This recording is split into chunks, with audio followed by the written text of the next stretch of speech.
Hi friends, welcome back to my channel. ಎಲ್ಲರೂ ಹೇಗಿದ್ದೀರಾ? ಎಲ್ಲರೂ ಚೆನ್ನಾಗಿದ್ದೀರಾ ಅಂತೇಳಿ ಅಂದ್ಕೊಂಡಿದ್ದೀನಿ. ಥರ್ಸ್ಡೇ ನೈಟ್ ವ್ಲಾಗ್ ಇದು. ಬಿಗ್ ಬಾಸ್ ನೋಡ್ಕೊಳ್ತಾ ನಾನು ಕುಚ್ಚು ವರ್ಕ್ನ ಮಾಡ್ತಾಯಿದ್ದೆ. So starting first stage crochet work complete ಆಗಿತ್ತು. ಸೊ ಹಾಗೆ ಜಸ್ಟ್ ವಿಡಿಯೋದಲ್ಲಿ ಶೇರ್ ಮಾಡೋಣ, ಮತ್ತು ವಿಡಿಯೋ ಕೂಡ ಸ್ಟಾರ್ಟ್ ಮಾಡೋಣ ಅಂಥೇಳಿ ಮಾಡಿರೋವಂಥದ್ದು. ವಿಡಿಯೋ ಇಷ್ಟ ಆದರೆ ಪ್ಲೀಸ್ ಲೈಕ್, ಕಮೆಂಟ್, ಶೇರ್ ಮಾಡೋದನ್ನು ಮರಿಬೇಡಿ. ಚಾನಲ್ಗೆ ಹೊಸಬರಾದರೆ ಪ್ಲೀಸ್ ನನ್ನ ಚಾನಲ್ನ ಸಬ್ಸ್ಕ್ರೈಬ್ ಮಾಡ್ಕೊಂಡು ನನಗೆ ಸಪೋರ್ಟ್ ಮಾಡಿ. ವಾಯ್ಸ್ ಓವರ್ ಮಾಡುವಾಗ ಆ ಕಡೆ ಈ ಕಡೆ ನಾಯ್ಸ್ ಬರ್ತಾ ಇರುತ್ತೆ, ಅದಕ್ಕೆ ಸಾರಿ. ಏನು ಮಾಡೋಕ್ಕಾಗಲ್ಲ. ಯಾವ ಕಡೆ ಕೂತು ನಾನು ವಾಯ್ಸ್ ಓವರ್ ಮಾಡ್ತೀನಿ ಅಂದರು ಈ ಒಂದು ಸೌಂಡ್ ಇದ್ದೇ ಇರುತ್ತೆ, ಹಾಗಾಗಿ ಮಾಡ್ತಾಯಿದ್ದೀನಿ. ಇನ್ನು ನೆಕ್ಸ್ಟು ಸ್ಟೇಜ್ ಕೂಡ ಇದೆ ಇದಕ್ಕೆ. ಅದು ಕಂಪ್ಲೀಟ್ ಆದಮೇಲೆ ನಾನು ಶೇರ್ ಮಾಡ್ಕೊಳ್ತೀನಿ. ಟೋಟಲ್ 6 ಸ್ಯಾರೀಸ್ ಕುಚ್ಚೆಲ್ಲ ಕಟ್ಟಾದಮೇಲೆ ಕೂಡ ನಾನು ಅದನ್ನು ಶೇರ್ ಮಾಡ್ತೀನಿ. ಸೊ ಇದಿಷ್ಟೇ. ಬಿಗ್ ಬಾಸ್ ನೋಡಿ ನಾನು ಮಲ್ಕೊಂಡೆ, ಅದಷ್ಟಕ್ಕಷ್ಟು ಕಂಪ್ಲೀಟ್ ಆಯಿತು. ನೆಕ್ಸ್ಟ್ ಡೇ ಬಂದುಬಿಟ್ಟು ತಿಂಡಿಗೆ ಚಪಾತಿ ಮಾಡಿ ಟೊಮೊಟೊ ಗೊಜ್ಜು ಮಾಡಿದೆ. ನನ್ನ ಮಗ ಸ್ಕೂಲಿಗೆ ಹೊರಡಬೇಕಿತ್ತಲ್ವ, ಬೇಗ ಅವನಿಗೆ ಫಸ್ಟ್ ಬಿಸಿ ಬಿಸಿ ತಿಂಡಿಗೂ ಕೂಡ ಮತ್ತು ಲಂಚ್ ಬಾಕ್ಸಿಗೂ ಕೂಡ ಅದನ್ನೇ ಹಾಕ್ತೀನಿ. ಹಾಗಾಗಿ ಫಸ್ಟ್ ಅವನಿಗೆ ತಿಂಡಿ ರೆಡಿ ಮಾಡಿಕೊಟ್ಬಿಟ್ಟು ಆಮೇಲೆ ಲಂಚ್ ಬಾಕ್ಸ್ ಪ್ರಿಪೇರ್ ಮಾಡ್ತಾಯಿದ್ದೆ. ಸೊ ನಾನು ತಿಂಡಿಗೆ ಏನು ಮಾಡಬೇಕು, ಅಡುಗೆ ಏನು ಮಾಡಬೇಕು ಅಂತ ಯಾವುದೋ ಪ್ರೀ ಪ್ಲ್ಯಾನ್ ಅಂತ ಮಾಡ್ಕೊಳ್ಳಲ್ಲ. ಇನ್ಸ್ಟಂಟಾಗಿ ಆ ಟೈಮಲ್ಲಿ ಮನೆಯಲ್ಲಿ ಏನಿರುತ್ತೆ ಮತ್ತು ನನ್ನ ತಲೆಗೆ ಅದರಿಂದ ಏನೇನು ಮಾಡ್ಬೋದು ಅನ್ನೋದನ್ನು ಯೋಚನೆ ಮಾಡಿ ಮತ್ತು ಟೈಮಿಗೆ ಅನುಗುಣವಾಗಿ. ಎಲ್ಲ ಟೈಮು ಒಂದೇ ಥರ ಎದ್ದೊಳ್ತೀನಿ ಆ ಥರ ಹೇಳೋಕ್ಕಾಗಲ್ಲ. ಸಮ್ಟೈಮ್ಸ್ ಬೇಗ ಎದ್ಬಿಟ್ಟಿರ್ತೀನಿ, ಸಮ್ಟೈಮ್ಸ್ ಸ್ವಲ್ಪ ಲೇಟ್ ಆಗಿಬಿಟ್ಟಿರುತ್ತೆ. ಮತ್ತು ಒಂದೊಂದು ಸಲ ಅವನಿಗೆ ಓದಿಸೋದಿರುತ್ತೆ, ಒಂದೊಂದು ಸಲ ಕೇಳೋದಿರುತ್ತೆ. ಅದಕ್ಕೋಸ್ಕರ ಆ ಟೈಮ್ಗೆ ಅಡ್ಜಸ್ಟ್ ಮಾಡಿಕೊಂಡು ನಾನು ಯಾವ ತಿಂಡಿನ ಆವತ್ತಿನ ದಿನ ಪ್ರಿಪೇರ್ ಮಾಡ್ಬೋದು ಆ ಟೈಮಿಂಗಲ್ಲಿ ಅಂತ ಯೋಚನೆ ಮಾಡಿ ಮಾಡ್ತೀನಿ. ಇವತ್ತಿನ ದಿನ ಏನಂದರೆ ಸ್ವಲ್ಪ ಬೇಗನೆ ಎದ್ದಿದೆ, ಹಾಗಾಗಿ ಟೈಮಿಗೆ ತೊಗೊಂಡ್ಬಿಟ್ಟು ಚಪಾತಿ ಮಾಡೋಣ ಅಂತ. ಯೂಶ್ವಲಿ ಏನಂದರೆ ಚಪಾತಿ ಮಾಡೋದೆಲ್ಲ ಸ್ವಲ್ಪ ಲೇಟೇ ಆಗುತ್ತೆ, ಏಕೆಂದರೆ ನಮ್ಮ ಮನೆಯಲ್ಲಿ ಮೊದಲೇ ಮಾಡಿಟ್ಬಿಟ್ಟು ಆಮೇಲೆ ಒಟ್ಟಿಗೆ ತಿನ್ನೋದು ಆ ಥರದ್ದೆಲ್ಲ ಏನಿಲ್ಲ. ಅವರು ಊಟಕ್ಕೆ ಕೂತಾಗ್ಲೇ ನಾವು ಬಿಸಿ ಬಿಸಿಯಾಗಿ ಮಾಡಿ ಕೊಡಬೇಕು. ಹಾಗಾಗಿ ಈ ಒಂದು ಕೆಲಸ ಏನಿದೆ ಅಲ್ವ ಅದು ಲೇಟ್ ಆಗ್ತಾ ಇರುತ್ತೆ. ಮೊದಲೇ ಮಾಡಿಟ್ಬಿಟ್ಟು ಅದನ್ನು ಕುತ್ಕೊಂಡು ತಿನ್ನುವಾಗ ಹಾಕಿಕೊಟ್ರೆ ಅದೊಂಥರ ಈಸಿ ಕೆಲಸನೇ ಅಂತ ಹೇಳ್ಬೋದು. ಬಟ್ ನಮ್ಮ ಮನೆಯಲ್ಲಿ ಮೊದಲಿಂದನೂ ಈ ಥರ ಮಾಡೋದಿಲ್ಲ. ಯಾವಾಗ ಟಿಫನ್ಗೆ ಅಂತೇಳಿ ಬ್ರೇಕ್ಫಾಸ್ಟಿಗೆ ಅಂತ ಕೂತ್ಕೊಳ್ತಾರಲ್ಲ, ಅಥವಾ ಲಂಚಿಗೆ ಕೂತ್ಕೊಳ್ತಾರೆ ಅಥವಾ ಡಿನ್ನರ್, ಈ ಥರ ಕೂತ್ಕೊಂಡಾಗಲೇ ಅಲ್ಲೇ ಬಿಸಿ ಮಾಡಿ ಅಲ್ಲೇ ಅವ್ರಿಗೆ ಕೊಡಬೇಕು. ಹಾಗಾಗಿ ಸ್ವಲ್ಪ ಇದು ಕಷ್ಟ ಅನಿಸುತ್ತೆ. ತುಂಬ ಟೈಮ್ ಇದ್ದಾಗ ಮಾರ್ನಿಂಗ್ ಟೈಮ್ ನಾನು ತೊಗೊಳ್ತೀನಿ, ಇಲ್ಲ ಈವ್ನಿಂಗ್ ಅಂತೂ ಯಾವಾಗ ಬೇಕು ನಮ್ಮ ಮನಸ್ಸಿಗೆ ಇಷ್ಟ ಬಂದಾಗೆಲ್ಲ ಮಾಡ್ಕೊಂಡು ತಿನ್ಬೋದು. ಸೊ ಫಸ್ಟಿಗೆ ಅವನಿಗೆ ಬ್ರೇಕ್ಫಾಸ್ಟ್ ರೆಡಿ ಮಾಡಿಬಿಟ್ಟು ಆಮೇಲೆ ಲಂಚ್ ಬಾಕ್ಸ್ ಎಲ್ಲ ಫಿಲ್ ಮಾಡಿ ಅವನ್ನ ಫಸ್ಟು ಸ್ಕೂಲಿಗೆ ಕಳಿಸಿ ಆಮೇಲೆ ಹಸ್ಬೆಂಡಿಗೂ ಬ್ರೇಕ್ಫಾಸ್ಟ್ ರೆಡಿ ಮಾಡಿ ಅವರು ತಿಂದ್ಬಿಟ್ಟು ಆಫೀಸಿಗೆ ಹೊರಡ್ತಾರೆ. Hi friends, good morning, welcome back to my channel. ನೆನ್ನೆ ನೈಟೇ ಬ್ಲಾಗ್ನ ಸ್ಟಾರ್ಟ್ ಮಾಡಿದೆ. ಅಲ್ಲೇ ಕುಟ್ಟಕ್ಕೆ ಸ್ಟಾರ್ಟ್ ಮಾಡಿದ್ರು ಟಕಾಪಾಕ ಅಂತ. ಹೆಡ್ಡೇಕ್ ಅಂದರೆ 2 ದಿನದಿಂದ ಎಷ್ಟು ಹೆಡ್ಡೇಕ್ ಅಂದರೆ ಅಷ್ಟು ಹೆಡ್ಡೇಕು. ನನಗೆ ಟ್ಯಾಬ್ಲೆಟ್ ತೊಗೊಂಡ್ರೂ ಕಮ್ಮಿ ಆಗ್ತಾಯಿಲ್ಲ, ಆ ಥರ ಹೆಡ್ಡೇಕ್ ಬಂದುಬಿಟ್ಟಿದೆ. ಬ್ಲಾಗ್ನ ಮಾಡೋಣ ಅಂದ್ಕೊಂಡು ಮಾಡೋಕ್ಕೆ ಮನಸ್ಸಾಗ್ತಾಯಿಲ್ಲ ನನಗಂತೂ. ನಿಜ ಯಾವುದಿದೆ ಅದನ್ನು ವೀಡಿಯೋ ಹಾಗೆ ನಿಮ್ಮ ಜೊತೆ ಶೇರ್ ಮಾಡ್ಕೊಳ್ತಾ ಇರೋದು. ಇವತ್ತು ಬಂದ್ಬಿಟ್ಟು ಫ್ರೈಡೇ ಮಾರ್ನಿಂಗ್. ಇವತ್ತು ತಿಂಡಿಗೆ ಬಂದ್ಬಿಟ್ಟು ಚಪಾತಿ ಟೊಮೊಟೊ ಗೊಜ್ಜು ಮಾಡಿದೆ. ಆ್ಯಕ್ಚುಲಿ ಉಪ್ಪಿಟ್ಟು ಮಾಡೋಣ ಅವರೆಕಾಯಿ ಹಾಕಿ ತರಕಾರಿ ಹಾಕಿ ಅಂದ್ಕೊಂಡೆ. ಬಟ್ ನನ್ನ ಮಗ ಮಮ್ಮಿ ಅದು ಯಾವುದೋ ನೆನ್ನೆ ರೀಲ್ ನೋಡ್ಬಿಟ್ಟ ಇನ್ಸ್ಟಾಗ್ರಾಮಲ್ಲಿ, ಅದರಲ್ಲಿ ಎಲ್ಲದರಲ್ಲೂ ಅವರೆಕಾಯಿ ಮಮ್ಮಿ ನೀನು ಅದನ್ನೇ ಮಾಡಿಬಿಡ ಪ್ಲೀಸ್ ಅಂತೇಳಿ ಇದು ಮಾಡ್ದ ಅಂದ್ಬಿಟ್ಟು ಸರಿ ಚಪಾತಿ ಮಾಡಿ ಟೊಮೊಟೊ ಗೊಜ್ಜು ಮಾಡಿದೆ. ಸರಿ ಅವ್ನು ತಿನ್ಕೊಂಡು ಇದಕ್ಕೆ ಸ್ಕೂಲ್ಗೆ ಹೋದ, ಇವರು ತಿನ್ಕೊಂಡು ಆಫೀಸಿಗೆ ಹೊರಟರು. ಅದಾದಮೇಲೆ ನಂದೆಲ್ಲ ಕೆಲಸ ಮುಗೀತು ಇವತ್ತು. ಹಾಗೆ ಬ್ಲಾಗ್ನ ಕಂಟಿನ್ಯೂ ಮಾಡೋಣ ಅಂಥೇಳಿ ಮಾಡ್ತಾಯಿದ್ದೀನಿ. ಸೊ ಹೆಡ್ಡೇಕ್ ಇದ್ದಿದ್ದರಿಂದ ನನಗೆ ನಿಜವಾಗ್ಲೂ ಬ್ಲಾಗ್ ಮಾಡ್ಕೊಳಕ್ಕಾಗಿಲ್ಲ. ಅದೇನು ಗೊತ್ತಾ, ನಾರ್ಮಲ್ ಹೆಡ್ಡೇಕ್ ಆದರೆ ಟ್ಯಾಬ್ಲೆಟ್ ತೊಗೊಂಡ್ರೆ ಕಮ್ಮಿ ಆಗಿಬಿಡುತ್ತೆ. ಸೊ ಈ ಮಂತ್ಲಿ ಸೈಕಲ್ ಇರೋ ಟೈಮಲ್ಲಿ ನಾನು ತುಂಬ ಅಬ್ಸರ್ವ್ ಮಾಡಿದ್ದೀನಿ. ಒಂದೊಂದ್ಸಲ ಸಿಕ್ಕಾಬಿಟ್ಟೆ ಬ್ಯಾಕ್ ಪೇನ್ ಆ ಥರ ಬರುತ್ತೆ, ಒಂದೊಂದ್ಸಲ ಈ ಥರ ಲೆಫ್ಟ್ ಹ್ಯಾಂಡ್ ಪೇಯ್ನ್ ಬಂದುಬಿಡುತ್ತೆ, ಇಲ್ಲ ಒಂದೊಂದ್ಸಲ ಈ ಥರ ಹೆಡ್ಡೇಕು ಟ್ಯಾಬ್ಲೆಟ್ ಎಷ್ಟು ತೊಗೊಂಡ್ರೂ ಕಮ್ಮಿ ಆಗಲ್ಲ, ಆ ಥರ ಹೆಡ್ಡೇಕ್ ಬರ್ತಾ ಇರುತ್ತೆ. ಹಾಗಾಗಿ ಅದೇ ಅಂದ್ಕೊಂಡೆ, ಬಟ್ ಹಂಗೆ ಆಯಿತು. ಹಾಗಾಗಿ 2 ಡೇಸಿಂದ ಸ್ವಲ್ಪ ರೆಸ್ಟೇ ಮಾಡೋಣ ಅಂತೇಳಿ ಮಾಡ್ತಾಯಿದ್ದೆ. ಅದ್ರ ಜೊತೆಗೆ ಈ ಶಬ್ದದ್ದು ಇರಿಟೇಷನ್ ಬೇರೆ. ನೆನ್ನೆ ಬೇರೆ ತುಂಬಾ ಸ್ವೀಟ್ ತಿನ್ಬೇಕಂತೇಳಿ ಕ್ರೇವಿಂಗ್ಸ್ ಆಗ್ತಾಯಿತ್ತು. ಜಾಮೂನ್ ಪ್ಯಾಕೆಟ್ ಇತ್ತು ಮನೆಯಲ್ಲೇ ಮಾಡೋಣ ಅಂತ ಅಂದ್ಕೊಂಡೆ, ಬಟ್ ಆಗಲಿಲ್ಲ ಯಾಕೋ ಹೆಡ್ಡೇಕ್ ಇದ್ದಿದ್ದರಿಂದ. ಅದಾದಮೇಲೆ ಇವ್ರಿಗೆ ಹೇಳಿದೆ ಪೇಸ್ಟ್ರಿ ಕೇಕ್ ತೊಗೊಂಬನ್ನಿ ಅಂತ ಅಂದ್ಬಿಟ್ಟು. ಮೀಟಿಂಗ್ ಮುಗಿಸ್ಕೊಂಡು ತೊಗೊಂಡು ಬಂದಾಗಲೇ ಪೇಸ್ಟ್ರಿ ಕೇಕು ರಾತ್ರಿ 10-10:30 ಆಗಿತ್ತು. ಇನ್ನು ಅಷ್ಟೊತ್ತಲ್ಲಿ ಇನ್ನೇನು ತಿನ್ನೋದು ಅಂದ್ಬಿಟ್ಟು ತಿಂದಿಲ್ಲ, ಎತ್ತಿಟ್ಟಿದ್ದೆ. ಇವಾಗ ತೊಗೊಂಡಿದ್ದೀನಿ ನಾನು ತಿನ್ನೋಣ ಅಂಥೇಳಿ ತರಿಸ್ಕೊಂಡಿದ್ದೆ ಪೇಸ್ಟ್ರಿ ಕೇಕು. ಸೊ ಅದ್ರ ಜೊತೆಗೆ ಇನ್ನೊಂದು ನಾನು ಹಾಗೆ ಬ್ಲಾಗಲ್ಲಿ ಈ ಒಂದು ರಿವ್ಯೂನ ಶೇರ್ ಮಾಡ್ತೀನಿ. So genuine review. ಅದಕ್ಕೆ ಮುಂಚೆ ನನ್ನ ಚಾನಲ್ನ ಇನ್ನೂ ಯಾರು ಸಬ್ಸ್ಕ್ರೈಬ್ ಮಾಡ್ಕೊಂಡಿಲ್ಲ ಅಂತಂದರೆ ಪ್ಲೀಸ್ ನನ್ನ ಚಾನಲ್ನ ಸಬ್ಸ್ಕ್ರೈಬ್ ಮಾಡ್ಕೊಂಡು ನನಗೆ ಸಪೋರ್ಟ್ ಮಾಡಿ. ವಿಡಿಯೋ ಇಷ್ಟ ಆದರೆ ಲೈಕ್ ಮಾಡೋದನ್ನು ಮರಿಬೇಡಿ ಆಯಿತಾ. ಸೊ ಈ ಒಂದು ನೇಲ್ ಪಾಲಿಶ್ ರಿವ್ಯೂನ ನಾನು ನಿಮ್ಮ ಜೊತೆ ಶೇರ್ ಮಾಡ್ತೀನಿ. ಇದು ಬಂದುಬಿಟ್ಟು ಇಲ್ಲೇ ಇದೆ ಅಂದ್ಕೊಳ್ತೀನಿ, ಹಬ್ಬ ಇಲ್ಲೇ ಇಟ್ಟಿದ್ದೀನಿ. ನನಗೆ ರಿಸೀವ್ ಆಗಿ ಆಲ್ಮೋಸ್ಟ್ 10 ಡೇಸೇ ಆಯಿತು. ಇವಾಗ ಇದರದ್ದು ರಿವ್ಯೂ ನಿಮ್ಮ ಜೊತೆ ಶೇರ್ ಮಾಡ್ತಾಯಿದ್ದೀನಿ. ನಾನು ಕೊಲಾಬ್ರೇಷನ್ ಅಂತೂ ಅಲ್ಲ, ನಾನು ತರಿಸ್ಕೊಂಡಿರೋ ಅಂಥದ್ದು. ಹಿಂಗೆ ಇನ್ಸ್ಟಾಗ್ರಾಮ್ ಪೇಜ್ ನೋಡ್ಬೇಕಾದ್ರೆ ವೆರಿ ಮಿಸ್ ಅಂಥೇಳಿ ನೇಲ್ ಪಾಲಿಶ್ ಬಂತ. ತುಂಬ ಸಲ ನೋಡಿದ್ದೀನಿ. ಆಲ್ಮೋಸ್ಟ್ ನೇಲ್ ಪಾಲಿಶ್ಗಳೆಲ್ಲ ಈಗ ನಾವು ಮನೆ ಕೆಲಸ ಮಾಡೋದ್ರಿಂದ ಪಾತ್ರೆ ತಿಕ್ತೀವಿ, ಬಟ್ಟೆ ಒಗೆಯೋದು, ಮನೆ ಒರೆಸೋದು ಈ ಥರ ಮಾಡೋದ್ರಿಂದ ಆಲ್ಮೋಸ್ಟ್ ಎಲ್ಲ ಒಂಥರ ಚಿಪ್ಪೆ ಥರ ಬಂದ್ಬಿಡುತ್ತೆ ನೇಲ್ ಪಾಲಿಶು. ಬಟ್ ಇದು ನಾನು ಹಾಕಿ 2 ಡೇಸ್ ಫಸ್ಟ್ ಟೈಮ್ ಹಾಕ್ಕೊಂಡಿದ್ದೆ. ಲೈಟ್ ಕಲರ್ ಒಂದು ಹಾಕ್ಕೊಂಡಿದ್ದೆ. ಅದಂದರೆ ಒಂದೇ ಸಿಂಗಲ್ ಕೋಟ್ ಹಾಕಿದ್ದೆ. ಅದೇನಾಯಿತು ಅಂದರೆ ಒಂಥರ ಚಿಪ್ ಥರ ಎದ್ಬಿಡ್ತದೆಲ್ಲ. ನಾನು ಅಂದ್ಕೊಂಡೆ ಚೆನ್ನಾಗಿಲ್ಲ ಇದು ನೇಲ್ ಪಾಲಿಶು, ಸುಮ್ಮನೆ ತರಿಸ್ಕೊಂಡೆ ದುಡ್ಡು ಕೊಟ್ಟು. ಇದಕ್ಕೆ ಒಂದು ಪೀಸ್ಗೆ 99 ರುಪೀಸ್ ಅನ್ನೋದು 2 ಕಲರ್ ತರಿಸ್ಕೊಂಡಿದ್ದೆ. ಹಾಗಂದ್ಬಿಟ್ಟು ಅಂದ್ಕೊಂಡೆ. ಬಟ್ ಇನ್ನೊಂದ್ಸಲ ಟ್ರೈ ಮಾಡೋಣ ಅಂದ್ಬಿಟ್ಟು 2 ಕೋಟ್ ಹಾಕ್ಕೊಂಡು ನಾನು ನೇಲ್ ಪಾಲಿಶ್ನ ಹಾಕ್ಕೊಂಡಿರೋವಂಥದ್ದು. ಇದನ್ನು ಹಾಕ್ಕೊಂಡು ಆಲ್ಮೋಸ್ಟ್ 1.5 ಡೇಸ್ ಆಯಿತು ನಾನು ಹಾಕಿ. ನೋಡ್ಬೋದು ಒಂಚೂರು ಏನೂ ಆಗಿಲ್ಲ. ನಾನು ನಾರ್ಮಲಾಗಿ ಎಲ್ಲ ಕೆಲಸ ಮಾಡ್ತಾಯಿದ್ದೀನಿ. ಪಾತ್ರೆ ತೊಳೆಯೋದು, ಮನೆ ಒರೆಸೋದು, ಈಚೆ ಮೆಟ್ಲು ಒರೆಸೋದು, ಎಲ್ಲ ಪ್ರತಿಯೊಂದು ಕೆಲಸ, ಸ್ನಾನ ಮಾಡೋದು ಎಲ್ಲ ಮಾಡ್ತಾಯಿದ್ದೀನಿ. ಆದರೂ ಕೂಡ ನೋಡ್ಬೋದು ಒಂಚೂರು ಏನೂ ಒಂಥರ ಹಿಂಗೆ ಚಿಪ್ಪೆ ಥರ ಎದುಳೋದು ಆ ಥರ ಆಗಿಲ್ಲ. ಚೆನ್ನಾಗಿದೆ ನೇಲ್ ಪಾಲಿಶ್. ಅಂದರೆ ಸಿಂಗಲ್ ಕೋಟ್ ಹಾಕಿದ್ರೆ ಬೇಗ ಹಾಳಾಗುತ್ತೆ. ಈ ಥರ ಡಬಲ್ ಕೋಟ್ ಹಾಕಿದ್ರೆ ತುಂಬ ಟೈಮ್ ಇರುತ್ತೆ. ಈ ಥರ ನಾವು ಮನೆ ಕೆಲಸ ಮಾಡಿ ಕೂಡ ಇದೆ ಅಂತ ಹೇಳಿದ್ರೆ ಏನು ಮಾಡದಿರೋರಿಗೆ ಇನ್ನೂ ಚೆನ್ನಾಗಿರುತ್ತೆ. ಸೊ ಯಾಕೆ ಇನ್ಫಾರ್ಮೇಷನ್ ಕೊಡ್ತಾಯಿದ್ದೀನಿ ಅಂದರೆ ನೀವು ಕೂಡ ನಮ್ಮ ಥರ ಯಾರಾದರೂ ಒಬ್ರು ಹುಡುಕ್ತಾ ಇರ್ತೀರ ಈ ಥರ ಚೆನ್ನಾಗಿರೋ ನೇಲ್ ಪಾಲಿಶ್ ಬೇಕು. ಏಕೆಂದರೆ ಈಗ ಹೌಸ್ ವೈಫ್ಗಳಲ್ಲಿ ಹಿಂಗೆ ಮನೆಯೆಲ್ಲ ಹಾಕ್ಕೊಂಡಿದ್ದಾಗ ನಾವು ಒಂದು ಕೆಲಸ ಮಾಡ್ಕೊಂಡು ಬಂದುಬಿಟ್ರೆ ಅದೆಲ್ಲ ಚಿಪ್ಪೆ ಥರ ಎದ್ಬಿಟ್ರೆ ಏನು ಪ್ರಯೋಜನ ಅಲ್ವಾ, ಹಾಕಿದ್ರು ವೇಸ್ಟು ಅಂದ್ಬಿಟ್ಟು ಯಾವ್ದಾದ್ರು ಫಂಕ್ಷನ್ಗಳಲ್ಲಷ್ಟೇ ಹಾಕ್ಕೊಳ್ಳೋವಂಥದ್ದು. ಸೊ ಇವಾಗ ಈ ಥರದ್ದು ಹಾಕ್ಕೊಂಡಿದ್ದೀನಿ. 2.5 ಡೇಸ್ ಆಯಿತು ಆಲ್ಮೋಸ್ಟು. ಎಲ್ಲ ಕೆಲಸ ಮಾಡೋದು ಕೂಡ ಏನು ಕೂಡ ಒಂಚೂರು ಕೂಡ ಕ್ರ್ಯಾಕ್ ಎಲ್ಲೂ ಆಗಿಲ್ಲ. ಇದು ನನ್ನ ಆನೆಸ್ಟ್ ರಿವ್ಯೂನ ನಿಮ್ಮ ಜೊತೆ ಶೇರ್ ಮಾಡ್ಕೊಳ್ತಾ ಇರೋದು. ಕೊಲಾಬ್ರೇಷನ್ ಅಂತೂ ಅಲ್ಲ, ನನ್ನ ದುಡ್ಡಿನ ತರಿಸ್ಕೊಂಡಿದ್ದೀನಿ. ನಿಮಗೇನಾದರೂ ಒಂದು ಇನ್ಫಾರ್ಮೇಷನ್ ಆಗ್ಬೋದು ಅಂತೇಳಿ ಹೇಳಿದೆ ಅಷ್ಟೇ. ಸೊ ಇದನ್ನು ಹೇಳಿದ್ದೀನಿ. ಅದ್ರ ಜೊತೆಗೆ ನಾನು 2 ಕಲರ್, ಒಂದು ಲೈಟ್ ಕಲರು ಒಂದು ಡಾರ್ಕ್ ಕಲರ್ ಆ ಥರ ತರಿಸ್ಕೊಂಡಿರೋ ಅಂಥದ್ದು. ಫಸ್ಟ್ ಲೈಟ್ ಕಲರ್ ಯೂಸ್ ಮಾಡಿದೆ. ಸಿಂಗಲ್ ಕೋಟ್ ಹಾಕಿದಾಗ ಹೊಟ್ಟೋಯ್ತು. ಬಟ್ ಇದು ಡಬಲ್ ಕೋಟ್ ಹಾಕಿದಾಗ ಏನೂ ಆಗಿಲ್ಲ. ನೋಡ್ಬೋದು ಚೆನ್ನಾಗಿ ಕಾಣಿಸ್ತಾ ಇದೆ ಮತ್ತು ಶೈನಿಯಾಗೂ ಕೂಡ ಇದೆ. ಇದು ಇವಾಗ ಫ್ರಿಜ್ಜಲ್ಲಿ ಇಕ್ಕಿದೆ ಅಂತೇಳಿ ಪೇಸ್ಟ್ರಿ ಕೇಕ್ ಈಚೆ ಇಟ್ಟಿದೆ. ಇವಾಗ ಸ್ವಲ್ಪ ತಣ್ಣಗಾಗಿರುತ್ತೆ. ಈಗ ನಾನು ಪೇಸ್ಟ್ರಿ ಕೇಕ್ನ ತಿಂತೀನಿ. ನನ್ನ ಪೇಸ್ಟ್ರಿ ಕೇಕ್ನ ನಾನು ಎಂಜಾಯ್ ಮಾಡ್ತೀನಿ. ಇದೇ ನಾನು ತರಿಸ್ಕೊಂಡಿದ್ದಂತಹ ನೇಲ್ ಪಾಲಿಶ್ ವೆರಿ ಮಿಸ್ ಅಂತ ಹೇಳಿ ನಾನು ಇನ್ಸ್ಟಾಗ್ರಾಮಲ್ಲಿ ತರಿಸ್ಕೊಂಡೆ. ನೀವು ಬೇಕಿದ್ರೆ ಪರ್ಪಲ್ ಅಥವಾ ನೈಕಾದಲ್ಲೂ ಕೂಡ ಆರ್ಡ್ರ್ ಮಾಡ್ಕೊಳ್ಬೋದು, ಅಲ್ಲೂ ಕೂಡ ಅವೈಲೇಬಲ್ ಇದೆ. ಅದಾದಮೇಲೆ ಕೇಕು ತಿಂತೀನಿ ಅಂಥೇಳಿ ತುಂಬ ಖುಷಿಯಾಗಿ ಕೂತ್ಕೊಂಡೆ. ಬಟ್ ನಿಜ ನಂಬ್ತಿರೋ ಬಿಡ್ತಿರೋ ಕೇಕ್ ಹಾಳಾಗಿಬಿಟ್ಟಿತ್ತು. ಯೂಶ್ವಲಿ ಯಾವಾಗಲೂ ನಾವು ತರೋ ಅಂಥ ಬೇಕಿಂಗ್ನಲ್ಲೇ ಕುರುಬ್ರಳ್ಳಿಯಿಂದನೇ ತೊಗೊಂಡು ಬಂದಿರೋದು. ಬಟ್ ಈ ಸಲ ಯಾಕೆ ಈ ಥರ ಆಗಿದೆ ಅಂತ ಗೊತ್ತಿಲ್ಲ. ನೆಕ್ಸ್ಟ್ ಟೈಮ್ ನಾನು ಖಂಡಿತ ಹೋದರೆ ಅವ್ರನ್ನ ಕೇಳ್ತೀನಿ. ಚೆನ್ನಾಗಿರಲಿಲ್ಲ, ನಾನು ಪೂರ್ತಿಯಾಗಿ ಬಿಸಾಕಿದ್ದಾಯಿತು. ನನಗೆ ಯಾಕೆ ಈ ಥರ ಆಗುತ್ತೆ ಆ ಥರ ಬೇಜಾರಾಗ್ಬಿಡ್ತು ನಿಜವಾಗ್ಲೂ. ಎಲ್ಲ ಕೆಲಸ ಮುಗಿಸಿ ಫ್ರೆಶಪ್ ಆಗಿ ಬಂದ ಮನೆಯವ್ರು ಫೋನ್ ಮಾಡಿದ್ರು ಈ ಥರ ಅವ್ರ ಅಜ್ಜಿಯನ್ನು ಎಕ್ಸ್ಪೈರ್ಡ್ ಆಗಿದ್ದಾರೆ ಅಂತೇಳಿ. ಅಂದರೆ ನಮ್ಮ ಮಾವವರ ತಾಯಿ ಎಕ್ಸ್ಪೈರ್ಡ್ ಆಗಿದ್ದಾರೆ ಅಂತ. ಗೃಹ ಪ್ರವೇಶದ ಬ್ಲಾಗ್ ನೋಡಿದರೆ ಗೊತ್ತಾಗುತ್ತೆ. ಪಕ್ಕದ ಗೃಹ ಪ್ರವೇಶದ ಬ್ಲಾಗಲ್ಲಿ ಅಜ್ಜಿ ಎಲ್ಲ ಬಂದಿದ್ರು. ಬೇಜಾರಾಗ್ತದೆ. ಆ್ಯಕ್ಚುಲಿ ವರಮಹಾಲಕ್ಷ್ಮಿ ಹಬ್ಬದಿಂದನೇ ಅವ್ರಿಗೆ ಹುಷಾರಿರಲಿಲ್ಲ, ಹುಷಾರು ತಪ್ಪಿದ್ರು. ಈಗ ಸಡನ್ನಾಗಿ ವಿಷಯ ಗೊತ್ತಾಯಿತು. ಈಗ ಊರಿಗೆ ಹೋಗೋ ಪ್ಲ್ಯಾನು ಆಯಿತು. ಬರ್ತೀವಿ ಅಂತ ಹೇಳ್ಬಿಟ್ಟು ಫೋನ್ ಮಾಡಿದ್ರು, ಬರ್ತಾಯಿದ್ದೀವಿ ರೆಡಿಯಾಗಿರುವಂತ. ಸೊ ಹೊರಡೋಣ ಅಂತ ಹೇಳ್ಬಿಟ್ಟು ನಾನು ಕೂಡ ರೆಡಿಯಾಗಿದ್ದೀನಿ. ಎಲ್ಲ ಕೆಲಸ ಮುಗೀತಲ್ಲ, ಫ್ರೆಶಪ್ ಆಗಿದ್ದೀನಿ. ಏನು ನನ್ನ ಕೆಲಸ ಶುರು ಹಚ್ಕೊಳ್ಳೋಣ ಅನ್ನೋ ಅಷ್ಟರಲ್ಲಿ ಈ ಸುದ್ದಿ ಕೇಳಿದೆ. ಏನು ಮಾಡೋಕ್ಕಾಗಲ್ಲ, ಬೇಜಾರಾಗ್ತಾಯಿದೆ. ಸೊ ನಮ್ಮ ಮಾವ ಹುಟ್ಟಿದ್ದು ಊರದು. ಮದುವೆಯಾಗಿ 16 ಇಯರ್ಸ್ ಆಗ್ತಾಯಿದೆ. ಇನ್ನೂ ಕೂಡ ಹೋಗಿ ನೋಡಿರಲಿಲ್ಲ. ಕರಿತಾಯಿದ್ರು ಪಾಪ ಹಬ್ಬಕ್ಕೆಲ್ಲ ಬನ್ನಿ ಅಂತ. ಬಟ್ ಹೋಗೋಕ್ಕೆ ಆಗಿರಲಿಲ್ಲ. ಬಟ್ ಈ ಥರ ಪರಿಸ್ಥಿತಿನಲ್ಲಿ ಆ ಊರನ್ನ ಹೋಗಿ ನೋಡ್ತೀನಿ ಫಸ್ಟ್ ಟೈಮ್ ಅಂತ ಅಂದ್ಕೊಂಡೇ ಇರಲಿಲ್ಲ. ಏನು ಮಾಡೋಕ್ಕಾಗಲ್ಲ. ಈಗ ಅಲ್ಲಿ ಹೋಗ್ಬಿಟ್ಟು ಬರ್ತೀನಿ. ನನ್ನ ಮಗ ಬೇರೆ ಸ್ಕೂಲ್ಗೆ ಹೋಗಿದ್ದಾನೋ, ಅವನು ಬರೋ ಅಷ್ಟರಲ್ಲಿ ಬರಬೇಕು ರಿಟರ್ನು. ಹಿಂಗಾಗುತ್ತೆ. ಹೋಗ್ಬಿಟ್ಟು ಅವ್ರ ಊರು ಬಂದುಬಿಟ್ಟು ಮಾಗಡಿ ಹತ್ರ ಇರೋ ಅಂಥದ್ದು. ಸೊ ನಾನು ಹಸ್ಬೆಂಡ್ ಇಬ್ಬರು ಹೋಗಿ ಬರ್ತೀವಿ. ನಮ್ಮ ಮಾವ ಎಲ್ಲ ಹೊರಟಿದ್ದಾರೆ ಅನಿಸುತ್ತೆ. ಮೇ ಬಿ ಅವ್ರು ಫೋನ್ ಮಾಡಿದರು, ಇವಾಗ ಹೊರಟಿದ್ದಾರೆ ಅನಿಸುತ್ತೆ. ಸೊ ಏನು ಮಾತಾಡಬೇಕು ಗೊತ್ತಾಗ್ತಾಯಿಲ್ಲ. ನಾನು ನಿಜ ಹಬ್ಬದ ಪ್ರಿಪ್ರೇಷನ್ ತಯಾರಿ ಹೆಂಗೆ ಮಾಡ್ಕೊಳ್ಳೋದು ಆ ಥರ ಯೋಚನೆಯಲ್ಲಿದ್ದೆ ನಾನು. ಈ ಥರ ಸಡನ್ನಾಗಿ ಒಂಥರ ಈ ಥರ ವಿಷಯ ಬರುತ್ತೆ ಅಂತ ನಿಜ ಅಂದ್ಕೊಂಡಿರಲಿಲ್ಲ ನಾನು.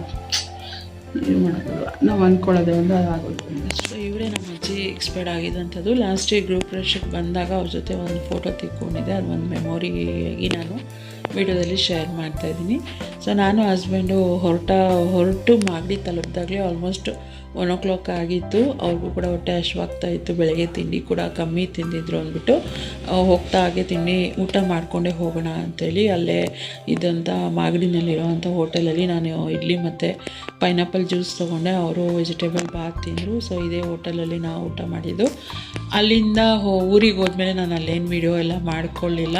ಸೊ ಅದು ಮಾಡ್ಕೊಳ್ಳೋಕೆ ಇಷ್ಟನೂ ಆಗಿಲ್ಲ ನನಗೆ. ಅಲ್ಲಿಂದ ರಿಟರ್ನ್ ಬರ್ತಾ ಸೇಮ್ ಹೋಟೆಲ್ಗೆ ಬಂದು ಕಾಫಿ ಕೂಡ ಕುಡಿದ್ವಿ. ತುಂಬಾ ಹೆಡ್ಏಕ್ ಸ್ಟಾರ್ಟ್ ಆಗಿಬಿಟ್ಟಿತ್ತು ನನಗೆ.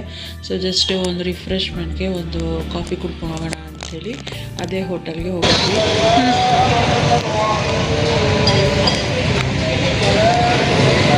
ಎಲ್ಲ ಕಾರ್ಯಗಳೆಲ್ಲ ಮುಗಿದು ಇವಾಗ ಬರ್ತಾ ಹಂಗೆ ಸಂಜೆ ಕಾಫಿ ಕುಡ್ಕೊಂಡು ಹೋಗೋಣ ಅಂತ ಹೋಟ್ಲಿಗೆ ಬಂದಿದ್ವಿ.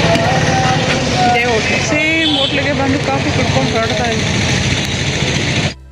ಅಲ್ಲಿಂದ ಬರ್ತಾ ಮಾಗಡಿ ರಂಗಸ್ವಾಮಿ ದೇವಸ್ಥಾನದ ಆರ್ಚಿದು ಜಸ್ಟ್ ಒಂದು ವಿಡಿಯೋ ತೊಗೊಂಡೆ.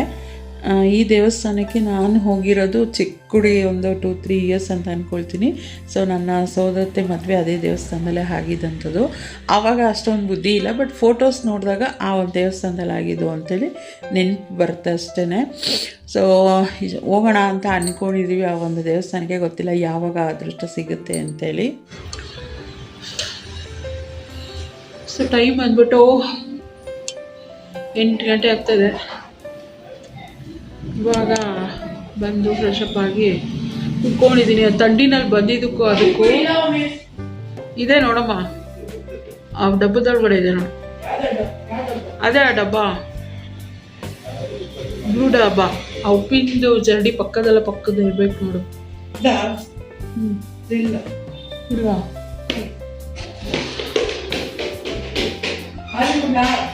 ಬೇಡ, ಹೋಗಿ ತಗೊಂಬೋಗು ಪ್ಲೀಸ್. ಮೊನ್ನೆ ಅದೆತ್ತು ಗ್ಲಾಸ್ ಎತ್ತು ತುಳಿಯಕ ಇಲ್ಲಿ ನೋಡ ಪಪ್ಪ ಏನಾರು ತೊಗೊಂಡ್ಬರುತ್ತಾ ಅಂತ.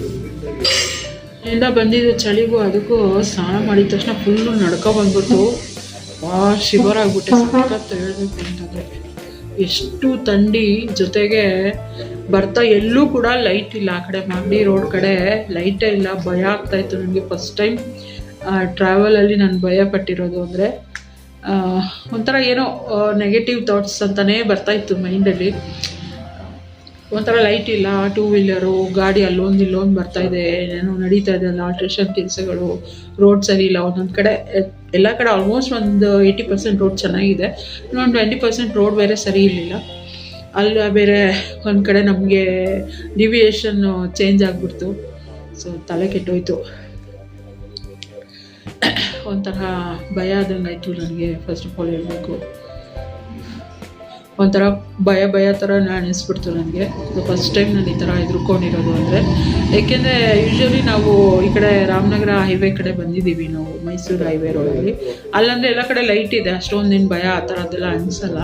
ಬಟ್ ಈ ಕಡೆ ಫುಲ್ಲು ಎಲ್ಲೂ ಲೈಟ್ ಇಲ್ಲ. ಆಲ್ಮೋಸ್ಟ್ ತಾವರೆಕೆರೆ ಬರೋವರೆಗೂ ಲೈಟ್ ಬರೋಲ್ಲ, ಲೈಟ್ ಸಿಗೋಲ್ಲ, ಬರೀ ಕತ್ಲೆ ಅಂತ ಒಂಥರ ಭಯ ಅನಿಸುತ್ತೆ. ಮತ್ತು ಗಾಡಿಗಳು ಜಾಸ್ತಿ ಓಡಾಡೋದಿಲ್ಲ. ಈ ಕಡೆ ಮೈಸೂರು ಹೈವೇ ಆದರೆ ತುಂಬ ಗಾಡಿಗಳು ಓಡಾಡ್ತಾ ಇರುತ್ತೆ, ಅಷ್ಟೊಂದು ಏನೂ ಅನಿಸಲ್ಲ. ಅಲ್ಲೊಂದು ಕಡೆ ನಾವು ಕಾಫಿ ಕೂಡ ನಿಂತ್ಕೊಂಡ್ವಿ. ಯಾಕೆಂದರೆ ಇಲ್ಲಿ ನಾವು ಹೊರಟಾಗ್ಲೇ 11 ಗಂಟೆ ಆಗಿತ್ತು. ಆಲ್ಮೋಸ್ಟು 11 ಗಂಟೆಗೆ ಹೊರಟು ಅಲ್ಲಿ ನಾವು ತಲುಪೋಷ್ಟರಲ್ಲಿ 1 ಗಂಟೆ, 12:45 1 ಗಂಟೆ ಆಗಿತ್ತು. ಸೊ ಹಸ್ಬೆಂಡ್ಗೆ ಹೊಟ್ಟೆ ಹಸಿತಾ ಇದೆ. ಅವ್ರು ಬೆಳಿಗ್ಗೆ ಕೂಡ ಸರಿಗೆ ತಿಂಡಿ ಮಾಡಿರಲಿಲ್ಲ, ಆಫೀಸ್ಗೆ ಹೊರಡಬೇಕು ಅಂಥೇಳಿ ಸರಿಗೆ ತಿಂಡಿ ಮಾಡಿರಲಿಲ್ಲ.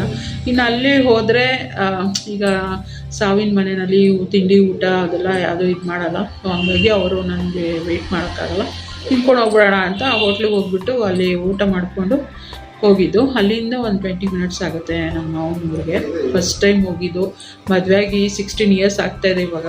ನೆಕ್ಸ್ಟ್ ಫೆಬ್ರವರಿ ಬಂದರೆ 16 ವರ್ಷಕ್ಕೆ ಇದೇ ಫಸ್ಟ್ ಟೈಮ್ ನಮ್ಮ ಮಾವ ಹುಟ್ಟಿದ ಊರಿಗೆ ಹೋಗಿದ್ದು.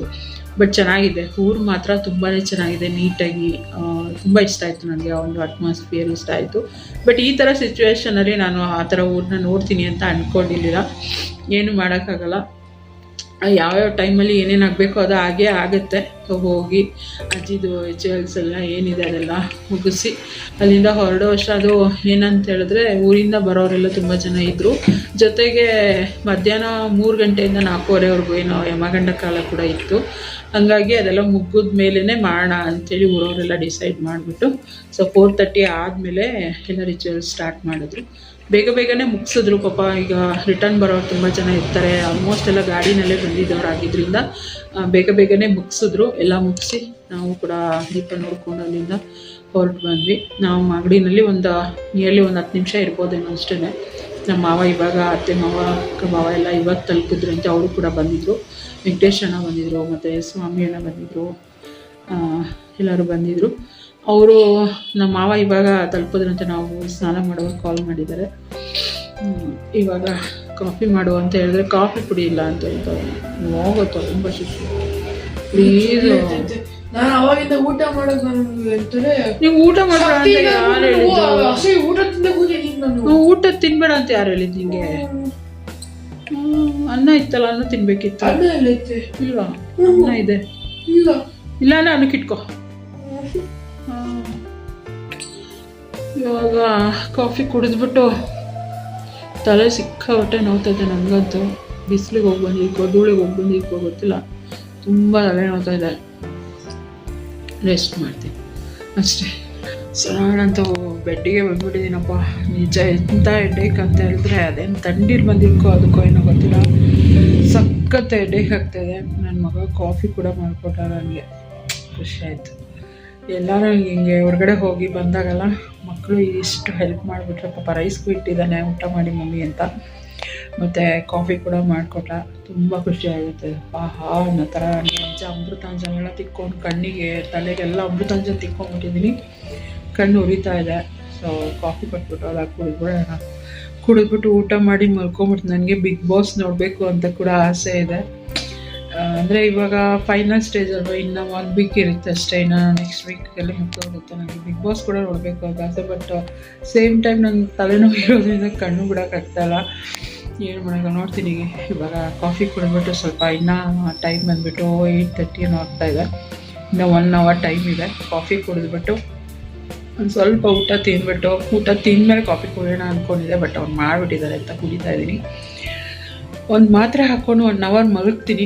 ಕಮ್ಮಿ ಆಯಿತು ಅಂದರೆ ಬಿಗ್ ಬಾಸ್ ಎದ್ದು ನೋಡ್ತೀನಿ. ಇಲ್ಲ ಅಂತಂದರೆ ಮಾರ್ನಿಂಗ್ ರಿಪೀಟ್ ಟೆಲಿಕಾಸ್ಟ್ ಇರುತ್ತಲ್ಲ ಅವಾಗ ನೋಡ್ತೀನಿ. ನೋಡೋಣ ಹೆಂಗಾಗುತ್ತೆ. ಹಂಗೆ ಬ್ಲಾಗಲ್ಲಾಗೆ ಕಂಟಿನ್ಯೂ ಮಾಡೋಕ್ಕೆ ಟ್ರೈ ಮಾಡ್ತೀನಿ. Good morning friends. ನಮ್ಮ ಗುಡ್ ಮಾರ್ನಿಂಗ್ ಅಲಾರಾಮು ಅಥವಾ ಸುಪ್ರಭಾತ ಏನಾದರೂ ಹೇಳ್ಬೋದು. ಬೆಳಗ್ಗೆ ಎದ್ದು ಇನ್ನು 6:30 ಆಗ್ತಾ ಇದ್ದಂಗೆ ಫುಲ್ಲು ಸೌಂಡ್ ಸ್ಟಾರ್ಟ್ ಆಗುತ್ತೆ. ನೋ ಅಂತ ಆ ಕಡೆ ಕುಟ್ತಾಯಿದ್ರು ಪಟ ಪಟ ಪಟ ಪಟ ಅಂತೇಳಿ. ಒಂದು ಕಡೆ ಡ್ರಿಲ್ ಮಾಡ್ತಾಯಿದ್ರು. ಬೆಳಗ್ಗೆ ಎದ್ದೊಳವಾಗ ಈ ಸೌಂಡ್ಗಳು ಕೇಳ್ಕೊಂಡು ನಾವು ಎದ್ದೊಳ ಅಂತದ್ದು. ನಿಜ ಸಖತ್ತು ಟಯರ್ಡ್ ಆಗಿದ್ದೇನೆ ಅಂತ, ಹೆಡೇಕ್ ಅಂತ ಹೇಳಿದೆ. ಟ್ಯಾಬ್ಲೆಟ್ ಹಾಕ್ಕೊಂಡ್ರೂ ಹೆಡೇಕ್ ಕಮ್ಮಿ ಆಗ್ತಾಯಿಲ್ಲ. ನನಗೆ ಏನು ಮಾಡಬೇಕಂತಲೇ ಗೊತ್ತಾಗಿಲ್ಲ. ಕಡೆಗೆ ಕಾಲಿಗೆಲ್ಲ ಚೆನ್ನಾಗಿ ಅದೇನಾಯಿತು ಪ್ರಾಬ್ಲಮ್ ಅಂದರೆ ಅಲ್ಲಿ ಎಲ್ಲ ಆದಮೇಲೆ ಕಾಲೆಲ್ಲ ತೊಳ್ಕೊಬೇಕಲ್ವ. ಸೊ ನಾನೇನು ಮಾಡಿದೆ, ಶೂನೆಲ್ಲ ಹಾಗೆ ತೊಳೆದ್ಬಿಟ್ಟೆ ಕಾಲು. ಶೂ ಏನಾಯಿತು ತ್ಯಾವ ಆಗ್ಬಿಡ್ತು, ಫುಲ್ಲು ವೆಟ್ಟಾಗಿಬಿಟ್ಟಿತ್ತು. ಬರುವಾಗ ಹಾಗೆ ಅದಕ್ಕೆ ಸಾಕ್ಸ್ ಹಾಕ್ಕೊಂಡು ಹೋಗಿದ್ದೆ, ಅದು ಬಿಚ್ಚಿಟ್ಕೊಂಡಿದ್ದೆ. ಬರುವಾಗ ಶೂ ವೆಟ್ಟಿರೋದು ಮರೆತುಬಿಟ್ಟೆ. ಸಾಕ್ಸ್ ಹಾಕ್ಕೊಂಡು ಆ ವೆಟ್ಟು ಶೂ ಒಳಗಡೆ ಕಾಲಿಟ್ಬಿಟ್ನ. ಅದೇನಾಯಿತು ಸಾಕ್ಸ್ ಎಲ್ಲ ಫುಲ್ಲು ನಿಲ್ಲೋಗ್ಬಿಟ್ಟು ಕಾಲೆಲ್ಲ ಫುಲ್ಲು ಫ್ರೀಸು. ನನಗಂತೂ ಅಲ್ಲಿಂದ ಬರುವಾಗಂತೂ ಫುಲ್ಲು ಎಷ್ಟು ಹೆವಿ ಕೋಲ್ಡ್ ಅಂತ ಹೇಳಿದ್ರೆ, ನಾನು ಫಸ್ಟ್ ಟೈಮ್ ಆ ಥರ ನಡ್ದ್ಬಿಟ್ಟಿದ್ದೀನಿ. ನನಗೆ ಯೂಶ್ವಲಿ ಅಷ್ಟೊಂದೆಲ್ಲ ಕೋಲ್ಡ್ ಆ ಥರದ್ದೆಲ್ಲ ಏನೂ ಆಗೋದಿಲ್ಲ. ನಾನು ನಾರ್ಮಲಾಗಿ ಇರ್ತೀನಿ ಯಾವಾಗಲೂ. ಬಟ್ ನೆನೆ ಹುಡಿ ಎಲ್ಲ ಹಾಕ್ಕೊಂಡಿದ್ರು ಕೂಡ ಫುಲ್ಲು ಚಳಿಗೆ ನಡುಗ್ಬಿಟ್ಟೆ. ಅಷ್ಟು ಬೆಂಗಳೂರು ವೆದರ್. ಮತ್ತು ಅಲ್ಲಿ ಆ ಕಡೆ ಎಲ್ಲ ಫುಲ್ಲು ಇದಲ್ವ, ಗಿಡ ಮರಗಳಲ್ವ, ಫುಲ್ಲು ನಡುಗ್ಬಿಟ್ಟಿದೆ. ಬಂದೋಳೆ ಸ್ನಾನ ಆಯಿತು. ಸ್ನಾನದಿಂದನೂ ಕೂಡ ಒಂಥರ ಹೆಡೇಕ್ ಸ್ಟಾರ್ಟ್ ಆಯಿತು ನನಗಲ್ಲೇ. ಆಮೇಲೆ ಕೈಗೆ ಕಾಲಿಗೆ ಎಲ್ಲ ಅಮೃತಾಂಜನ್ ತಿಕ್ಕಿ ಚೆನ್ನಾಗಿ ಮಲ್ಕೊಂಡು ಅಂತೂ ಬಿಗ್ ಬಾಸ್ ಅಂತೂ ನೋಡಿದೆ. ಏನಂದರೆ ಇನ್ನು ಒಂದೇ ವೀಕ್ ಇರೋದು. ನನಗೆ ಬಿಟ್ಟು ನನಗೆ ಏನು ಗೊತ್ತಾ, ರಿಪೀಟ್ ಟೆಲಿಕಾಸ್ಟ್ ನೋಡ್ಬೋದು. ಬಟ್ ನನಗೆ ಅದರಲ್ಲಿ ಇಂಟ್ರೆಸ್ಟ್ ಇರೋಲ್ಲ. ನನಗೆ ಏನು ಸ್ಟಾರ್ಟಿಂಗ್ ಎಪಿಸೋಡ್ ಆಗ್ತಾರಲ್ಲ ಅದೇ ಇಂಟ್ರೆಸ್ಟು. ಸೊ ಹಂಗಾಗಿ ಫಸ್ಟು ನೋಡಿಬಿಟ್ಟು ಆಮೇಲೆ ಹೋಗಿ ಎಷ್ಟು ಒದ್ದಾಡಿದ್ರು ನಿದ್ದೆ ಬರಲ್ಲ. ಅದ್ರ ಜೊತೆಗೆ ನಮ್ಮ ರೋಡಲ್ಲಿ 2 ನಾಯಿ ಮರಿ, 2 ನಾಯಿ ಒಂದು 7-8 ಮರಿ ಹಾಕ್ಬಿಟ್ಟಿದೆ. ಅದು ರಾತ್ರಿಯಲ್ಲೇ ಎಷ್ಟು ಹಿಂಸೆ ಕೊಡುತ್ತೆ ಅಂತ ಹೇಳಿದ್ರೆ, ಮೊನ್ನೆ ಅಂತೂ ಪಾಪ ಒಂದು ಹುಡುಗ ಗಾಡಿ ಹೋಗ್ತಾಯಿತ್ತು, ಮೇ ಬಿ ಡೆಲಿವರಿ ಬಾಯ್ ಯಾರೋ ಇರ್ತಾರೆ ಅವ್ರಿಗೆ ಅಂದರೆ ನಂತರ ಸ್ವಲ್ಪ ಭಯ ಇದೆ ಅಂತ ನಾನು ಅಂದ್ಕೊಳ್ತೀನಿ. ಸ್ವಲ್ಪ ಅಲ್ಲ, ಜಾಸ್ತಿನೇ ಭಯ ಇದೆ. ನನಗೂ ಅಷ್ಟೇ ಈ ಥರ ಗಾಡಿನಲ್ಲಿ ಬರುವಾಗ ಯಾವ್ದಾದ್ರು ನಾಯಿ ಅಟ್ಯಾಕ್ ಮಾಡ್ತು ಅಂದರೆ ಸ್ವಲ್ಪ ಜೋರಾಗಿ ಪ್ಯಾನಿಕ್ ಆಗಿಬಿಡ್ತೀನಿ, ನಾನು ಕಿರ್ಚಾಡ್ಬಿಡ್ತೀನಿ. ಆ ಹುಡುಗನೂ ಪಾಪ ಹಂಗೆ ಪ್ಯಾನಿಕ್ ಆಗಿಬಿಟ್ಟು ಅವತ್ತು. ಹೆಂಗೆ ಅಂದರೆ ಫುಲ್ಲು ಹಿಂಗೆ ಗಾಡಿಯೆಲ್ಲ ಫುಲ್ ಶೇಕ್ ಮಾಡ್ಕೊಂಡು ಏ ಅಂದ್ಕೊಂಡು ಫುಲ್ಲು ಪ್ಯಾನಿಕ್ ಆಗಿ ಗಾಡಿ ಓಡಿಸಿದ್ರು. ಇನ್ನೊಂದು ಸ್ವಲ್ಪ ಮಿಸ್ ಆಗಿದ್ರು ಕೂಡ ಸ್ಕಿಡ್ಡಾಗಿ ಗಾಡಿಯಿಂದ ಬೀಳ್ತಾ ಇದ್ದ ಅವನು. ಅಷ್ಟು ಆ ಥರ ಒಟ್ಟು 3 ದೊಡ್ಡ ನಾಯಿ ಮತ್ತು ಒಂದು 6 ಚಿಕ್ಕ ಮರಿಗಳು ಅಟ್ಯಾಕ್ ಮಾಡಿದ್ದು ಅವ್ರನ್ನ. ಅಂದರೆ ಏನು ಮಾಡಲ್ಲ ಅದು, ನಾನು ನೋಡ್ತಾ ಇರ್ತೀನಲ್ಲ ನಿಂತ್ಕೊಂಡು, ಬೇರೆ ಇನ್ಯಾರಾದರೂ ಗಾಡಿ ಬರುವಾಗ ಆ ಥರ ಅಟ್ಯಾಕ್ ಮಾಡೋಕ್ಕೆ ಬಂದರೆ ಒಬ್ಬೊಬ್ಬರು ಗಾಡಿ ನಿಲ್ಲಿಸ್ಬಿಟ್ಟೆ ಅಂತಾರೆ, ಆವಾಗ ಹಿಂದಕ್ಕೆ ಹೋಗ್ಬಿಡತ್ತದು. ಬಟ್ ಯಾರು ಎದುರುಕೊಳ್ತಾರೋ ಅವ್ರಿಗೆ ಹಿಂದೆನೇ ಫಾಲೋ ಮಾಡ್ಕೊಂಡು ಹೋಗ್ಬಿಡ್ತು ಪಾಪ. ಕ್ರಾಸಿಂಗ್ವರೆಗೂ ನನಗೆ ನೋಡ್ಬಿಟ್ಟು ಬೇಜಾರಾಯ್ತು. ನಾನು ಹಂಗೂ ಕೂಗ್ಬಿಟ್ಟು ಹೇಳೋಣ ಅವ್ರಿಗೆ, ಏನಾಗಲ್ಲ, ನೀವು ನಿಲ್ಲಿಸ್ಬಿಟ್ಟು ಜೋರಾಗಿ ಕಿರ್ಚಿ ಅವಾಗ ಅದು ಹೋಗ್ಬಿಡುತ್ತೆ ಅಂಥೇಳಿ. ಬಟ್ ಹುಡುಗ ಆ ಪ್ಯಾನಿಕಲ್ಲಿ ನನ್ನ ಕಡೆ ನೋಡಿ ಇನ್ನೇನಾದ್ರು ಹೆಚ್ಚು ಕಮ್ಮಿ ಆಗ್ಬಿಡುತ್ತೆ ಅನ್ನೋ ಬೈಕಿಗೆ ನಾನು ಸುಮ್ಮನೆ ಆಗ್ಬಿಟ್ಟೆ. ಆ ಥರ ಅದರದ್ದು ಪ್ರಾಬ್ಲಮ್. ಅವು ಏನು ಗೊತ್ತಾ, ಬೆಳಗ್ಗೆ ಎಲ್ಲ ಮಲಗಿರ್ತವೆ ಅನ್ಸುತ್ತೆ. ಈಗ ನೋಡಿ ಒಂಚೂರು ಸೌಂಡ್ ಇರಲ್ಲ. ನೈಟ್ ಕರೆಕ್ಟು 12 ಗಂಟೆ ಆಯಿತು ಅಂದರೆ ಶುರುವಾಗುತ್ತೆ. ನಾನಂತೂ ಒಂದು ಸಣ್ಣ ಕಲ್ಲುಗಳನ್ನ ಕೂಡ ತಂದಿಟ್ಕೊಂಬಿಟ್ಟಿರ್ತೀನಿ ಮೇಲ್ಗಡೆ ಬಾಲ್ಕನಿ. ತುಂಬ ಇರಿಟೇಟ್ ಆಯಿತು ಅಂದರೆ ಅದಕ್ಕೆ ಹೊಡಿಯೋದಿಲ್ಲ, ಆ ಕಡೆ ಈ ಕಡೆ ಪಕ್ಕ ಹಾಕಿದ್ರೆ. ಮತ್ತು ನನ್ನ ಮಗ ಏನಾದರೂ ನಾನ್ ವೆಜ್ ಮಾಡಿದಾಗ ಅದು ಮೂಳೆ ಎಲ್ಲ ಹಾಕಿ ರೂಢಿ ಮಾಡಿಬಿಟ್ಟಿದ್ದಾನ. ಅವನೇನಾದರೂ ಒಂಚೂರು ಸುಮ್ಮನೆ ಕೂಗ್ತಾನೆ ಅವನಷ್ಟೇ, ಅಂತ ಏನೋ ಕೂಗ್ತಾನೆ. ಅಷ್ಟು ಕೂಗಿದ ತಕ್ಷಣ ಬಂದ್ಬಿಟ್ಟು ಬಾಲ್ ಅಳ್ಳಾಡಿಸ್ಕೊಂಡು ನಿಂತ್ಕೊಳ್ಳುತ್ತೆ. ಮತ್ತು ಹೋಗು ಅಂದರೆ ಹೋಗುತ್ತೆ ನನ್ನ ಮಗ ಹೇಳ್ದಂಗೆ. ಬಟ್ ನಾನು ಹೇಯ್ ಅಂದರೆ ಸಾಕು ಓಡ್ತಾ ಇರ್ತಾವವು. ಅಂದರೆ ನಾನು ಆ ಕಡೆ ಈ ಕಡೆ ಕಲ್ಲು ಹಾಕ್ತೀನಲ್ವ, ಸೊ ಹಂಗಾಗಿ ಮತ್ತು ತುಂಬ ಇರಿಟೇಟ್ ಅನಿಸ್ತಾ ಇರುತ್ತೆ. ಅವಾಗ ಜಸ್ಟ್ ನಿದ್ದೆ ಬರ್ತಾಯಿತ್ತು, ಹಂಗೆ ಕಿಚ್ಚಕ್ಕೆ ಸ್ಟಾರ್ಟ್ ಮಾಡ್ತು. ಸೊ ಹಂಗೆ ಮಾಡ್ಕೊಂಡು ನಾನು ಅದು ಯಾವಾಗ ಮಲಗಿದ್ನೋ ನನಗೇ ಗೊತ್ತಿಲ್ಲ. ಬೆಳಗ್ಗೆ ಎದ್ದಾಗ ಈ ಒಂದು ಸೌಂಡಿಂದ ನನಗೆ ಎಚ್ಚರಿಕೆ ಆಯಿತು. ಏನು ಮಾಡೋಕ್ಕಾಗಲ್ಲ. ನನ್ನ ಮಗಂಗೆ ಇವತ್ತು ರಜಾ ಸ್ಕೂಲು. ಅದನ್ನೇ ಹೇಳ್ತಾ ಇದ್ದೆ, ನಿನ್ನೆ ಏನಾದರೂ ಆಗಿರೋದು ಇವತ್ತಾಗಿದ್ರೆ ನನ್ನ ಮಗ ನಾನು ಬರ್ತೀನಿ ಅಂತ ಆಟ ಮಾಡ್ತಾ ಇದ್ದಲ್ವೇನೋ ಅಂತ. ಮಮ್ಮಿ ನಾನು ಬರ್ತಾಯಿದ್ದೆ ಅಂತ. ಸೊ ಅವನು ಕೂಡ ಅಂದರೆ ಲಾಸ್ಟ್ ಟೈಮ್ ಗೃಹಪ್ರವೇಶಕ್ಕೆ ಬಂದಾಗೆಲ್ಲ ಅಜ್ಜಿ ಮಾತಾಡಿಸ್ಕೊಂಡು ಎಲ್ಲ ಹೋಗಿದ್ರು. ಅದೊಂದು ಬಾಂಡಿಂಗ್ ಇತ್ತು ಅವನಿಗೂ ಕೂಡ. ಬಟ್ ಏನು ಮಾಡೋಕ್ಕಾಗಲ್ಲ. ಕೆಲವೊಂದು ಕಡೆ ಮಕ್ಕಳನ್ನ ನಾವು ಕರ್ಕೊಂಡು ಹೋಗಬಾರ್ದು ಅಂತಾರೆ. ಏನಂದರೆ ನಾವೆಲ್ಲ ಚಿಕ್ಕವರಿದ್ದಾಗ, ಅಂದರೆ ಆ ಏಜಲ್ಲಿ ಇದ್ದಾಗ ನಮ್ಮಮ್ಮ ಎಲ್ಲೂ ನಮ್ಮನ್ನ ಆ ಥರ ಇದ್ದಾಗ ಎಲ್ಲೂ ಕರ್ಕೊಂಡು ಹೋಗ್ತಾರಿಲ್ಲ. ಸ್ವಂತದ್ದೇ ಆದರೂ ಅಷ್ಟೇ, ದೂರದ್ದೇ ಆದರೂ ಅಷ್ಟೇ, ಆದಷ್ಟು ಅವಾಯ್ಡ್ ಮಾಡ್ತಾಯಿದ್ರು ನಮ್ಮಮ್ಮ. ಅದಕ್ಕೆ ನಾನು ಕೂಡ ಅದನ್ನೇ ಅವಾಯ್ಡ್ ಮಾಡ್ತೀನಿ. ಅಂದರೆ ಈ ಟೈಮಲ್ಲಿ ಅವರು ಏನಂತಾರೆ, ಥಾಟ್ಸು ಬೇರೆ ಥರ ಇರುತ್ತೆ. ಸೊ ಅದನ್ನೆಲ್ಲ ನೋಡಿದಾಗ ಅವ್ರಿಗೇನೋ ಒಂದು ಯೋಚನೆಗಳು ಆ ಥರದ್ದೆಲ್ಲ ಬರುತ್ತೆ ಅಂತನೋ ಏನೋ ಗೊತ್ತಿಲ್ಲ. ಬಟ್ ನಾನು ಆ ಟೈಮಲ್ಲಿ ಸ್ವಲ್ಪ ಅವಾಯ್ಡ್ ಮಾಡ್ತಾಯಿದ್ರು ನನಗೂ ಕೂಡ. ಬಟ್ ನಾನು ಆಗಂತ ಅಲ್ಲ, ಅವ್ನು ಸ್ಕೂಲಿಗೆ ಹೋದ್ಮೇಲೆ ನಮ್ಗೆ ವಿಷಯ ಗೊತ್ತಾಯಿತು. ಹಂಗಾಗಿ ಇನ್ನು ಸ್ಕೂಲಿಂದ ನಾವು ಕರ್ಕೊಂಡು ಬಂದು ಇದು ಮಾಡಿಕೊಂಡು ಇದೆಲ್ಲ ಮಾಡೋದು ಕಷ್ಟ. ಅವನಿರಲಿ, ಸ್ಕೂಲಲ್ಲಿ ಇರ್ತಾನಲ್ವ ಆರಾಮಾಗಿ ಅಂತ ಒಂದು ನಂಬಿಕೆ ಇತ್ತು. ಅಷ್ಟರಲ್ಲಿ ಬಂದ್ಬಿಡೋಣ ಅಂತ ಹೋದ್ವಿ. ಬಟ್ ಅಲ್ಲಿ ಬಂದುಬಿಟ್ಟು 3 o'clock 4:30 ಯಮಗಂಡ ಕಾಲ ಅಂತ ಹೇಳಿದ್ರು. ಸೊ ಆ ಟೈಮಲ್ಲಿ ಮಾಡಬಾರ್ದು ಅಂದ್ಬಿಟ್ಟು ಆಫ್ಟರ್ 4:30 ಮಾಡಿದ್ರು. ಸೊ ಹಂಗಾಗಿ ಲೇಟ್ ಆಯಿತು. ನಾವು ನೈಟ್ ಬಂದಾಗ ಲೇಟ್ ಆಯಿತು. 8 o'clock 7:45 ಆಗಿತ್ತು ನಾವು ಮನೆಗೆ ಬಂದಾಗ. ಬಂದುಬಿಟ್ಟು ಸ್ನಾನ ಎಲ್ಲ ಮಾಡಿಕೊಂಡು ಇದು ಮಾಡೋಷ್ಟರಲ್ಲಿ 8:15 ಆ ಥರ ಆಯಿತು. 8 o'clock ಅಂದರೆ ವಾಚಲ್ಲಿ 8:15 ಅಂದರೆ 8 o'clock ಆಯಿತು. ಆ ಥರ ಆಯಿತು ಅಷ್ಟೇ, ಇನ್ನೇನಿಲ್ಲ. ಯಾಕೋ ಸುಳ್ಳೆಲ್ಲ ಹೇಳ್ಬೇಡ, ಸುಳ್ಳು ಹೇಳ್ಬೇಡ ಶಶಿ. ನಿಜ ಬಿದ್ದ ಸೈಕಲ್ಗೆ? ನಿನಗೆ ಮಾತ್ರ ಏನಕ್ಕಾಯ್ತು?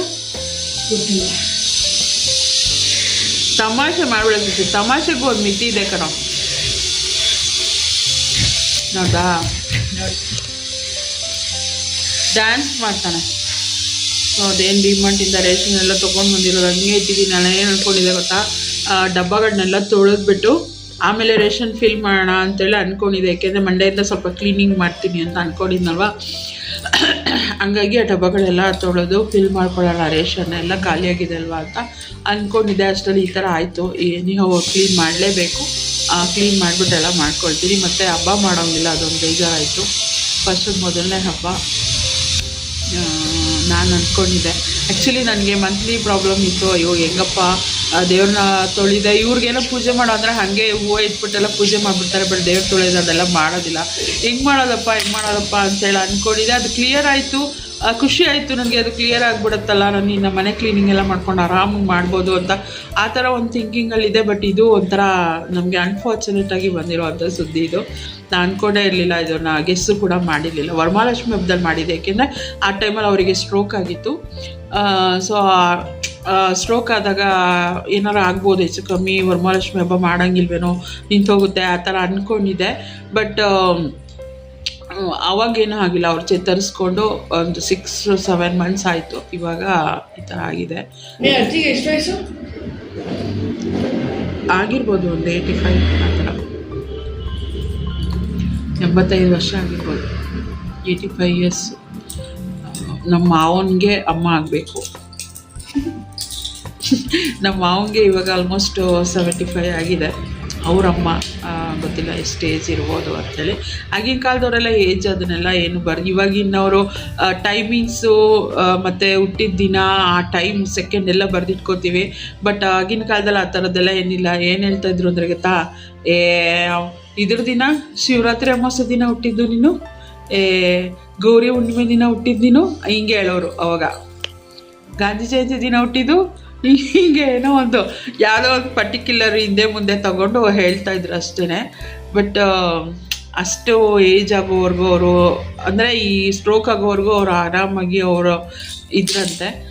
ಅಂದರೆ ಎಷ್ಟು ಗ್ರೇಟ್ ಅಲ್ವಾ.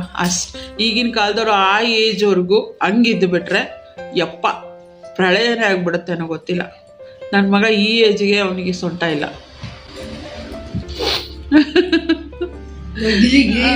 ಗಿಲ್ಲಿ ಗಿಲ್ಲಿ ಗಿಲ್ಲಿ ಗಿಲ್ಲಿ ಅಂತೆ. ನಾನಂತೂ ಗಿಲ್ಲಿಗೆ ಓಟ್ ಮಾಡ್ತಾಯಿದ್ದೀನಿ.